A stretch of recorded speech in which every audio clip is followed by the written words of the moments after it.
Hello and good evening. Welcome to this special episode of the Shattered Podcast. I am one of your hosts, Allyson Park, and today I am very honored and very excited to be sitting down with Torri Huske. I'm sure most people will recognize her, but in case you don't know, Torri is a member of the US Olympic swimming team, and she just brought back the silver medal from Tokyo in her very first Olympic Games. So, how are you doing tonight, Torri? I'm good. Thank you so much for having me. Well, thank you for finding time for us in your very busy schedule. I'm sure you've been doing a lot of press lately. So, to start us off, tell me a little bit about your family background and your upbringing. So I was born and raised in Arlington. I've never even switched houses before. So I've been here my whole life. And as a kid, my parents just decided to sign me up for a bunch of different sports to just just to try to expose me to a bunch of different things just so that I would be able to find something that I really like. So I started swimming, and initially I did not like it. I hated it because I was always cold, but I don't think that they realized that. So I kind of stuck with it on accident until I ended up liking it. And yeah, that's kind of how I got into the sport. And my dad was from Chicago. My mom is from China. She was born there, and she moved to the US later for college. She also went to college in China, and then she went to college in the US too. But yeah, that's a little bit about my parents' backgrounds and about my childhood. Something that they just threw you into hoping that you would like it. Yeah, it was just one of the things that they threw me into hoping that I would like it. My parents didn't swim. None of my relatives swim. I don't know how I really got involved with the sport other than they were trying to just expose me to a bunch of different things. Mm-hmm. Well, good for them. I mean, clearly it worked out very, very well. You found something you're very passionate about and very good at, clearly. So props to them. So I wanted to ask you a little bit about your individual event. So most elite swimmers have their stroke, their event, and yours is the 100-meter butterfly. Did the butterfly just come naturally to you? Because that is a very difficult stroke and very difficult event to do. I feel like when I was younger, I feel like it's definitely harder to do when you're younger just because you don't really have as much strength. But when I was younger, I tried really hard to work on my form, and I feel like that was probably one of the biggest keys to my success because I was able to focus on my form and the little details from an early age, and then the strength kind of came along later so that I was able to kind of grow into the stroke, kind of, if that makes sense. I already had the form down, I just needed the strength. So I feel like it didn't always come naturally, but I worked really hard on my form when I was younger. Okay. So I would also like to know, what is your strategy for maintaining your endurance during your races? Because, like I said before, butterfly is absolutely exhausting. So are there any little tips and tricks you picked up around through the years of your swimming career or anything like that? Well, I feel like I kind of have a fly and die strategy where I just go out hard. I don't even try to go out hard though. It's just I let my adrenaline take me, but I don't necessarily feel anything on my first lap, but then I feel it on my second. So I feel like it's more of a fly and die strategy and just hoping you can hold on. But of course there's little things that you can do to make yourself make swimming fly easier, just having staying low to the water and working on your second kick and stuff like that. So Are there any other strokes that you really enjoyed, or have you always been the person who liked butterfly? I feel like no one necessarily likes fly in the beginning. It's just it kind of it's more it chooses you sort of thing. I don't know. I used to be a breaststroker and a flyer, and now breaststroke is my worst stroke, so that's kind of weird. But I really like doing IM, and I like doing IM sets because I like working on all the strokes, and I feel like I get really bored when I just am doing if I were to just do a fly practice every day, I would not be able to do that. I like variety in my work. So I like doing IM. I like competing IM. Not the 4 IM. I like the 2 IM. But I like training IM too and working on all the different strokes. And because they work different parts of your body. And I just think it's more fun when you mix it up. Is the 200 IM an event that you'd be interested in swimming at the Olympics next time around? Yeah, if I were to qualify in it, I would love to swim it. I got fourth, I think, at trials in it. So I wasn't that far off from making it. But like in the future, I think I'll definitely swim it at trials. And if I did well enough where I like had the opportunity to represent my country, I would love to do that. But this year we had like Alex and Kate go, and they did such a good job. And it was just really amazing to watch them swim. I definitely agree. Your teammates have done incredibly, especially the younger ones. You know, Lydia Jacoby and all those younger swimmers have been doing great, including you. But you mentioned trials, so let's talk about that for a little while. So you qualified for the U.S. swimming team and broke your own American record for the 100-meter butterfly event in one night. So I'm sure you've been asked this question a lot, but what went through your head when you saw that scoreboard and realized that you'd be going to Tokyo to represent the U.S. in the Olympics? It was a really surreal moment just because that was still towards the beginning of the meet, and I was still processing just being at trials in general. So it was like really weird to think that now I was going to Tokyo and now I had made the team. So it just didn't feel real. I feel like it was very hard to process. And like emotionally, it was very draining because like got like so like up, and then I still had to race the next day. I had to do the 2 IM and the 2 free and prelims.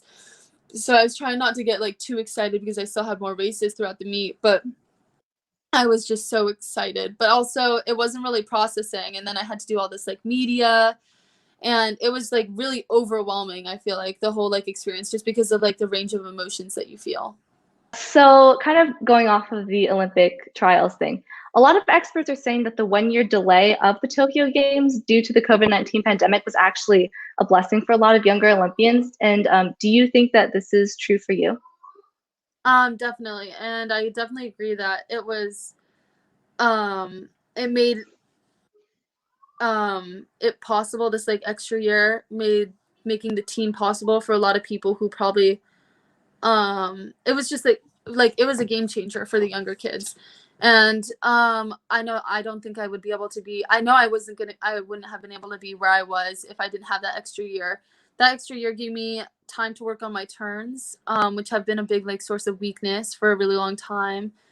And like just working on the little details with Evan Styles. He's my coach. He's been my coach for like 4 years, and I was able to really like buckle down and work on those things with him this year. And also strength training played a big role in my second 50 of my 100 because like I said before, I normally die during my race, so I it helped me die a little bit less.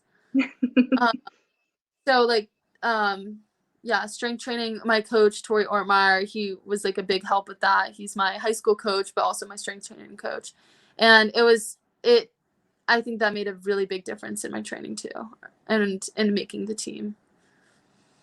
Yeah, even though quarantine definitely sucked, it seemed like it was great for a lot of younger athletes, like you were saying, to have that extra year to be able to train.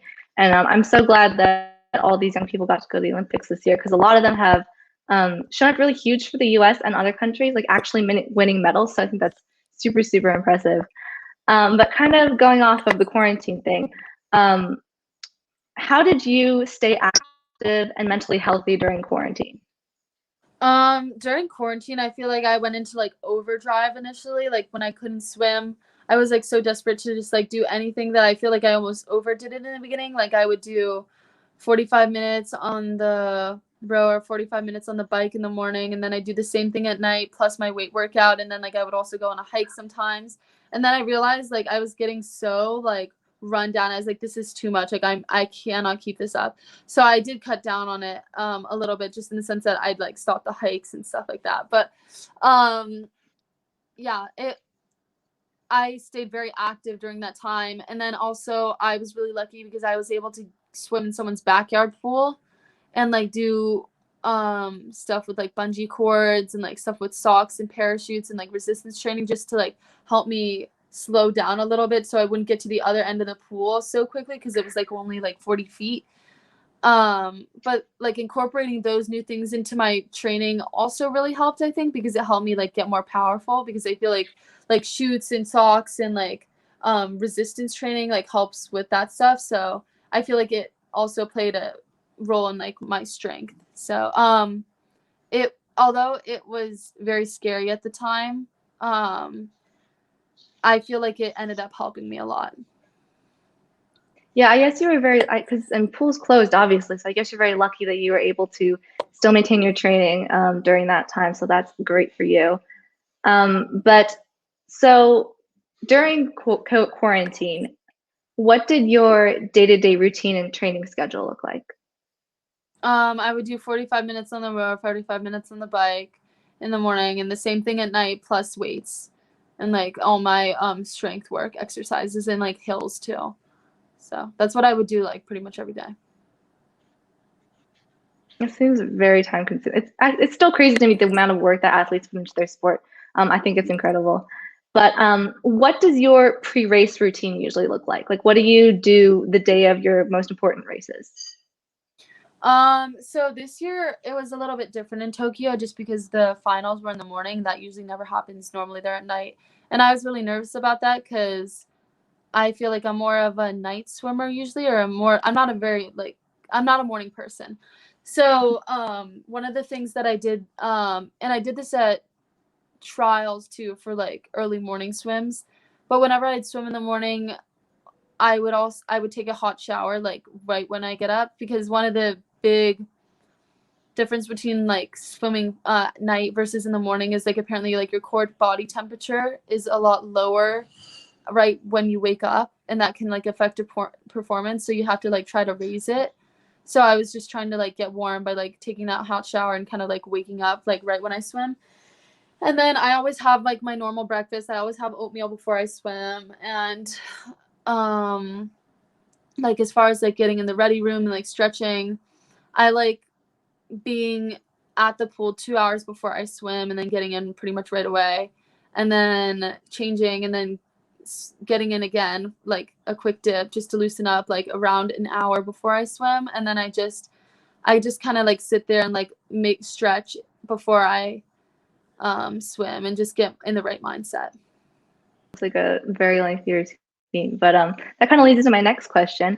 Um, I kind of noticed when I was watching the events that you were swimming in Tokyo that you seemed very, very, very calm like right before every single race. Like you seemed like it didn't phase you.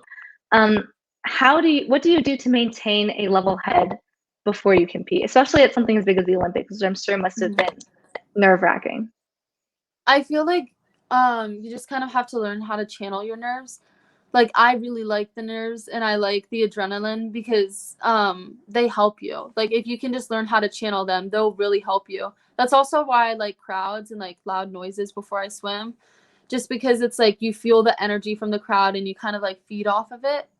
And I just get really excited by that. Like, yeah, I get nervous, but I also, more than anything, I get excited to swim. And I feel like that really helps me. And before I swim, I feel like I just am very focused. Like I don't really know what's going on around me. I just like know that I'm about to swim.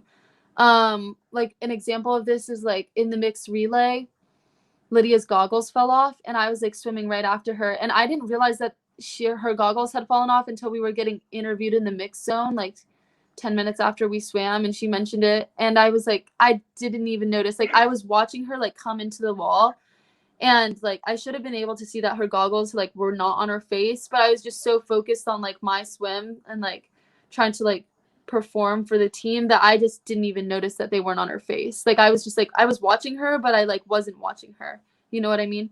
So I feel like I Mm-hmm. just get very focused before my race. That was that was really interesting race to watch. And I think it's interesting that you said that you feel off the noises of the crowd, because I feel like a lot of athletes when they come in for the first time, right before their race, they've got headphones on or they're listening to something, and they try to cut themselves like out of that noise and stuff. But I think it's interesting that you actually use that noise to channel your performance and help you gain your focus. I think that's really interesting. So we talked a little bit about how you focus before races, but I wanted to talk about your motivation. So obviously, drive and talent are what sets Olympic athletes apart from their counterparts in their sport. What motivates you to work hard to be the best that you can be in your sport? I feel like I'm very motivated by my goals, and like I always have those in mind. So I feel like that's what makes me motivated and what keeps me interested in the sport. Also, I feel like I like having I like focusing on my own personal growth instead of like others. I just like improving time, and I feel like it's very rewarding that in this sport you can have like tangible evidence of your improvement, like with your time drops. So I find this sport like very rewarding. Now that you've been to your first Olympics and won your first medal, what are your athletic goals after Tokyo? Well, now I'm going to college, so I'm going to Stanford to train and to like go to school. So I guess I just have to keep training and like working on the little details, and the rest will hopefully come. Yeah, I think that's a very good mindset to have, kind of focusing on the smaller things that will help propel you to the bigger goals that you want to be at. You just mentioned school, and I was actually going to ask that question next. So Stanford, obviously, incredible school. Clearly, swimming's not the only thing you excel in. But how do you balance training and academics? Because that seems like that'd be one of the most difficult parts of being a young Olympian. Well, I mean, I've always done it. I don't know. I feel like you just have to have really good time management. And I haven't been to college yet, so I don't really know what it's like. But hopefully I can like stay organized and stay on top of it all. What was that like in high school, training for something this huge and getting ready to graduate as well? I feel like it wasn't that abnormal. I don't know. It was kind of like it's all I've ever known. So I kind of just had to do it. So I did. I'm sure the virtual classes were helpful, and Oh, you could yeah. choose what times you wanted to train and stuff. That's the other thing. It was really nice kind of this year with COVID. This was kind of a blessing because I was able to take all my courses online this year because it was going to be all online pretty much for the entire school year either anyway. So I was able to finish all my classes I think by the end of February, and then I was able to just focus on training like the months leading up to trials, which was really helpful. But before then, I mean, it was always like hard, like juggling swimming in school, but I was able to do it in the past. But I feel like it was really nice that I was able to just focus on swimming the months leading up to trials. Yeah, that's great. I'm sure that made a huge impact on the way you perform. So I guess COVID really was a blessing in disguise for a bunch of people. Yeah. So now I wanted to talk a little bit about the community of support that you have at home. Clearly, you have an awesome group of friends and family around you who are so excited for you. How have they reacted to your Olympic experience from the trials to you winning a silver medal? They're all really excited for me. And it's really nice seeing all of them and just feeling their support. And even though like I couldn't hear them, like it was nice just knowing that there was like a community of people there for me who were like really excited to like watch me swim. And I've had so much help along the way, like from my coaches and family and friends and just like random people like who have like reached out to help and like help us find long course pools. So it's really nice that I have so much support. Like I couldn't have done Yeah, it without like all the people who have helped me. I saw the videos online of everyone reacting to it, and it was very heartwarming to see that even though they're far away, they're still so excited for you and so ready to support you. I Yeah. actually saw on the news the other day that you received quite a warm welcome back to Arlington. I was reading the article and I watched the videos, and it was so sweet and beautiful to see all those people come to support you. What does returning home with an Olympic silver medal mean to you? It means a lot, and everyone is so excited, and like not only for me but like just like I feel like for everyone it's like it's really nice having everyone like feeling their excitement and like kind of like experiencing the whole like Olympics kind of again through them just because they're so excited. So it's really fun. Yeah. So here's probably the most cliche question that I have on here, and I'm sure you've been asked it a million times, so I apologize. But did you ever think that you would be an Olympic medalist at only 18? No, when I was little, it was like never even my dream to like go to the Olympics because I didn't think it would be possible for me.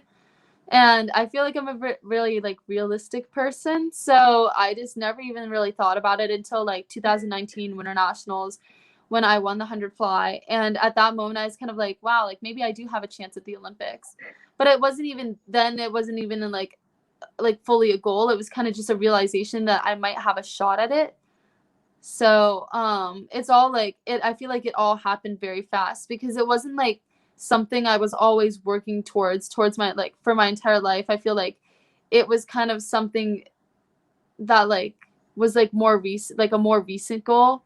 And like I've been working hard my whole life, but it wasn't necessarily for that. It was just like for my own improvement and like just like having fun with the sport. But that part is more recent. So I feel like it's very new, and that's also why I think it was so overwhelming and why it took so long to process after I made the team. Yeah, wow, that's very impressive that this hasn't even been something you've been working towards, that you just, like you said, recently put your mind to it. So that is very impressive. Props to you for that. What was your biggest takeaway from competing in your very first Olympic Games? I feel like, well, like technically I know I need to still work on some things with my form, but also I just learned kind of like why I do the sport, and I do it because I like it and not because, like, obviously everyone wants to win, but I feel like the main goal is to just remember why you started it and kind of just enjoy it still. Yeah. That's a very good answer, very profound answer. So I know this has been a little bit short, but to close out, I wanted to ask you a couple of fun questions, hopefully questions that you haven't been asked like 1,000 times. I wanted to switch it up a little bit, just so we could get to know you a little bit better. So number one, what is one swimming event that you could never compete in, that you would absolutely hate to compete in? I hate 4 a.m. I think it's the worst event ever. It is so painful. Also, I've never swam the 1500 long course before. Like, I've swam the mile short course, but I've never even done that long course. I kind of want to swim it just for fun, but I would not like to be a 4 IMer. Yeah, I swam for a little bit, and the IM was just, the 100 IM was just torture for me. So I'm clearly not that great, but 400 IM sounds like just absolute death. So I don't know, those people who can do long distance and 400 IM are just Yeah. crazy athletes. All right, number two, what is one sport besides swimming that you are either really surprisingly good at or you wish that you were really good at? I think I would like to be good at surfing. I think that'd be so fun. It looks really fun, especially since they just had it their first appearance at the Olympics this year. It looks like it would be a really good time. Yeah, it's pretty cool. We got to meet Carissa Moore. I think it's, yeah, Carissa Moore in Hawaii, and she was really cool. That is super cool. Okay, number three, besides obviously winning a silver medal, what has been your favorite part of being at your first Olympics? I think that the village was really fun this year, actually. And also the training camp in Hawaii was like, it was so beautiful. Like, there was a rainbow every single day there. And I don't know how the weather was always so perfect, but Hawaii was also really fun. All right. Next one. What is your favorite Olympic sport to watch? Um, Probably gymnastics, I guess. It's kind of weird because we didn't really get to watch anything from other sports. Like, I was at the Olympics, but this was the least amount of like the Olympics I've watched because you're like competing, so you're focused on like your own events and stuff like that. And I didn't watch anything else this year, but I think that in general I really like watching gymnastics. Yeah, the women's gymnastics has been crazy and really, really fun to watch this year. But I guess I didn't really think about if you were competing in the Olympics, you wouldn't exactly fill your time with watching other Olympics. So that's something I never thought about before, but it makes sense. Mm-hmm. Okay, so you mentioned that you're going to Stanford. What are you planning to study there? I'm still undecided. I have no clue what I'm gonna do. That's okay. A lot of kids feel like that. You'll figure it out once you get there. And even if you don't, there are lots of great people there to help you, I'm sure. So that's absolutely nothing to worry about. Do you think that you would like to do something like related to sports, like a physical No, I therapist don't or like think a so. writer or something? No, I think I want to do A something in completely like different route. STEM, but I don't know. That's kind of a broad umbrella. So, Wow. Wow, that's super cool. Well, good luck to you with that. Hope you figure it out soon.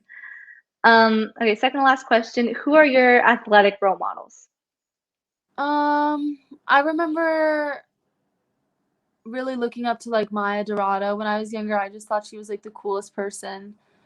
And after seeing like Katie train, I just think that she is so incredible. Like, I don't know, she just has an amazing work ethic and like attitude, and just like what she does in practice is like, it's just so incredible to like watch. Like, I remember in Hawaii, I did one set with her, and it was like a freestyle set. And it was just so amazing just to be next to her during a set, like thinking about like I'm literally swimming with the best in the world. And that was just, it was just so fun to swim next to her in practice. Yeah, she's definitely incredible what she does, and it's a joy to watch people do what they do best and excel so greatly at it. Okay, so to close out, I have one last question for you. So, what do you hope that people remember you for when your swimming career is over, when your life is over? What do you hope that people will remember you for? Um, I don't really know. I haven't ever really thought about that. I don't know. I threw a deep one on you. Sorry. Yeah, I don't know what they like. I don't know. Hopefully, like they can see that you can, if you work hard, like I guess anything is possible. And I hopefully like they can kind of see that through my hard work, and like if you enjoy something and you love something, that you can do a lot more than like you originally thought. Because at least that was the case for me. So maybe that, I don't know. There was a little bit of a deep one. Sorry, that kind of came out of nowhere, but still great answer. Great answer. So that wraps up our conversation today. Torri, thank you so much for taking time out of your schedule, which I'm sure is crazy, to talk with me and answer questions I'm sure you've already answered and that you're already tired of. But congratulations again on your silver medal and on going to Stanford in the fall. You were so fun to watch in Tokyo, and we were all really, really rooting for you. And we're so excited to watch you continue to crush your opponents in the pool in the coming years. Thank you for listening to the Shattered podcast, and make sure to subscribe on the Sports 2.0 network on YouTube, Spotify, and Apple Podcasts for more sports content. Is there anything else you want to say before we close out? No, thank you so much for having me. Of course, it was so much fun. Thank you for listening, and good night.